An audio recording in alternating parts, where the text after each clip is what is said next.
Hai semua. Okey, dalam kupasan kali ni kita akan bongkar satu senjata rahsia untuk belajar dengan lebih bijak, bukannya lebih penat.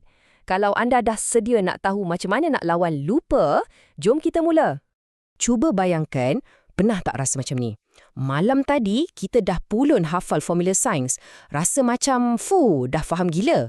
Tapi kan, bila cikgu tanya esoknya, tiba-tiba zap, kosong. Geram betul kan? Sebenarnya jangan risau, anda tak keseorangan pun dalam hal ni. Sebenarnya kan, benda ni normal sangat. Ada kajian yang tunjukkan kita ni boleh lupa dengan antara 50 hingga 80% maklumat baru dalam masa 24 jam je. 24 jam. Patutlah kadang-kadang rasa macam sia-sia je study kan? Fenomena ni sebenarnya ada nama tau. Ia dipanggil lengkungan lupa. Tapi, jangan risau dulu. Macam mana kalau saya cakap yang sebenarnya ada satu teknik yang terbukti secara saintifik untuk kita paksa otak kita simpan maklumat tu dalam memori jangka panjang. Inilah masanya untuk kita lawan balik. Okey, teknik ni namanya teknik jeda atau dalam bahasa Inggeris, spaced repetition.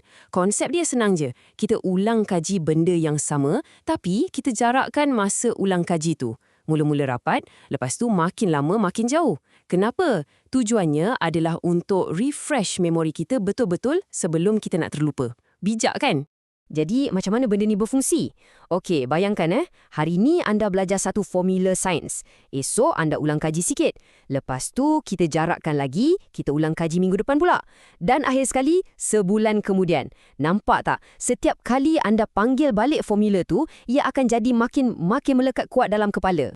Okey, mesti anda fikir, bunyi macam best tapi leceh tak nak buat. Jawapannya, senang gila. Jom kita praktikkan guna satu sistem mudah yang dipanggil sistem 3 kotak. Anda cuma perlukan kad imbas dengan 3 bekas kosong je. Itu je. Okey, sistem ni memang mudah. Dengar betul-betul. Mula-mula, semua kad imbas yang baru kita letak dalam kotak satu. Kotak ni kita kena ulang kaji setiap hari. Kalau jawapan anda betul, kad tu naik pangkat ke kotak 2. Kotak ni kita ulang kaji 3 hari sekali. Kalau betul lagi, mantap. Terus naik ke kotak 3. Yang ni kita ulang seminggu sekali. Tapi, kalau jawapan salah, tak kisahlah dari kotak mana pun, kad tu kena tendang balik ke kotak 1. Nampak tak? Dengan cara ni, kita hanya fokus pada benda yang kita lemah je. Jimat masa kan? Jadi, inilah kunci dia sebenarnya. Kejayaan belajar tu bukan pasal berapa lama kita duduk depan buku, tapi berapa kerap kita panggil balik maklumat tu dari otak kita. Fikir macam ni lah, ia macam bersenam. Buat sikit-sikit tapi kerap, kan lagi bagus daripada buat sekali je tapi sampai pengsan. Ingat, kekerapan tu yang menang. Okey, sekarang giliran anda pula.